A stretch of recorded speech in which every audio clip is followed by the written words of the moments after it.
I learned that the best statistician on a planet is Mother Nature. It's the best risk manager. It has survived for 3 billion years. I reformatted my entire black swan idea along these lines. What is robust? What is fragile? What's robust is going to make it. What's fragile will break. What is robust needs to be modeled after Mother Nature. There's a certain ecology of what is robust. Today we have the same level of debt worldwide, actually more, than we had before the crisis happened. And what's worse, we have fewer people employed to service that debt. Okay? Now, what did the governments do?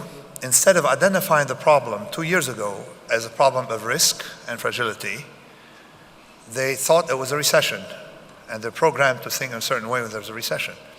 They've been spending money. Stimulus programs are maybe very intelligent if you have the money, but the first thing you learn from grandmothers, another matriarchal elephant, is don't spend money you don't have. You are transferring liabilities across generation, and you're transferring private debt into public debt. That's not a good thing. We should have transformed debt to equity and punished those who borrowed and those who lent, not future generations. There's a morality question also, that nobody should punish an unborn for mistakes made by the living. The Romans knew that. That was a principle behind US bankruptcies. Unfortunately, countries don't go bankrupt. Individuals do. So we're making liabilities that are breakable and transitory permanent. I have designed what I call the concept of barbell. What you should be doing with your money. The concept of barbell is as follows. Everybody recommends investing in medium risk securities. The problem is that we have no idea, and the economic establishment has no idea what medium risk means. People think that we can measure risks. We cannot measure risks. People use the notion of risk measurement. It leads people to take more risks thinking that someone came in and measured it with a ruler. It's a misuse of measurement. Okay, something that doesn't exist delivered in the future is at best a vague forecast. Okay, so you don't want to depend on risk measurement. What do you construct a portfolio? My barbell idea is you put 85% in close to no risk securities, hedged for inflation, and 15% in maximum risk securities. So no outside event can really make your portfolio drop below, say, negative 15%. Depends on how aggressive you want to be. And you have all the upside and limited downside. Because what's very high risk, we know it's risk. So ironically, I recommend investing in the highest risk securities you can in small amounts because they're less prone to black swan jumps. So that's the first one.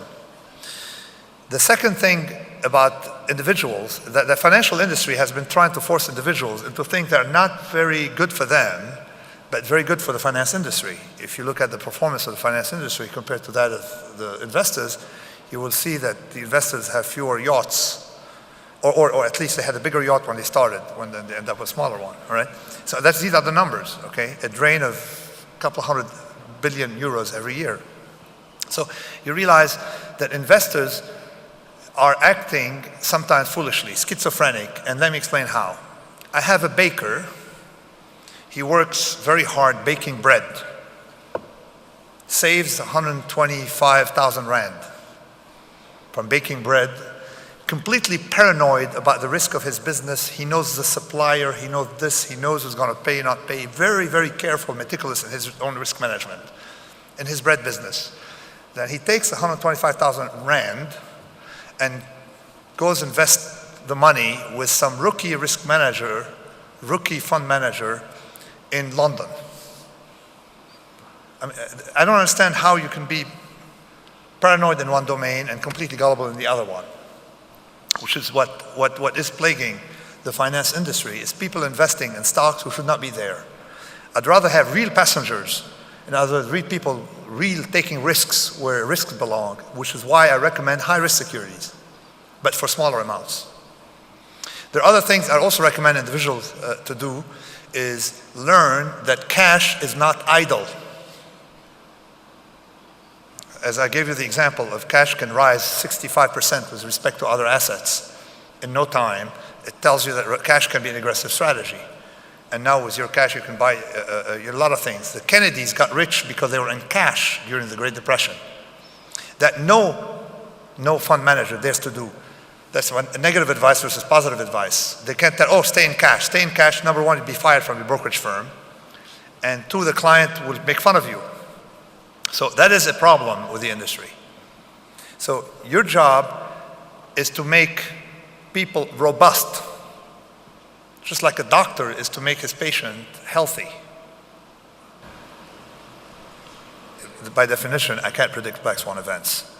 All I could do is find events that are the risks that are underestimated by people. I thought that by telling people what not to do, they had enough, to carry on. You see, the not to do to me is valuable enough information, but sometimes you got to take the horse to water and make him drink. If you see the world the way I see it, you would try to identify fragility. What is fragile eventually will break. To me, the crisis was not a black swan because it was a bridge that was about to collapse.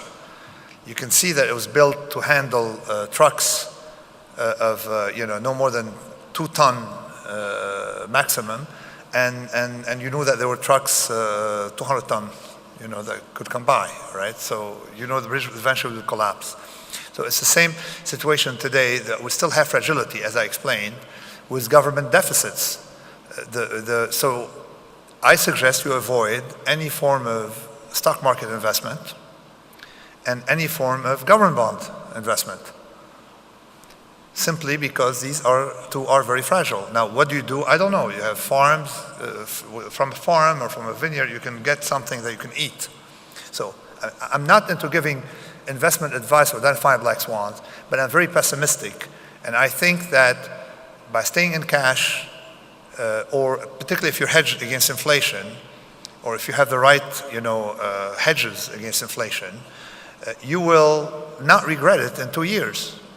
The value of diversity is the opposite of specialization. That having a monolithic thing that can break, like United States, isn't a very stable long-term structure. The nation state is not very robust. You need the diversity. I mean, I'm not talking about African society. I'm saying what I learned in my only exposure to the wild here by looking at animals in their natural habitat. How sometimes if you don't know, you can remove an animal. You will never know in your lifetime what effect it will have long term on the ecology.